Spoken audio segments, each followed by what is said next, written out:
ఆ అమ్మాయి జుట్టు ఎందుకు పీకేవరా? మరి ఆ అమ్మాయి నువ్వేం పేకలేవన్నది, అందుకే జుట్టు పీకా. వాళ్ళ అమ్మ ఇందాక ఇంటికి వచ్చి పెద్ద గొంతేసుకొని గొడవ చేసిందిరా. అందుకే వాళ్ళ ఆయన పారిపోయాడు.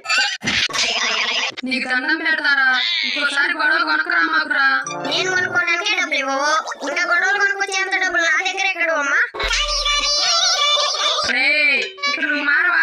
నాకు మారాలనే ఉందమ్మా, కానీ మారాక నువ్వు గుర్తుపెడతావో లేదో అని ఆగా. ఓరి దేవుడా, ఏమైందిరా నీకు?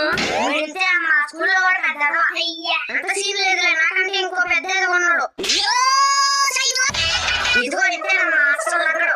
నా ఇష్టం దగ్గొచ్చినప్పుడు దగ్గుతా. నాకు డౌటే, రేపు పరీక్షలు ఎలా రాస్తాడో ఏంటో. ఏం పర్వాలేదులే ప్రభా, నాకు వచ్చినోడే నీరు కూడా పోస్తాడు. మరి అలా అయితే పాఠం చెప్పినోడే పరీక్ష రాయాలిగా.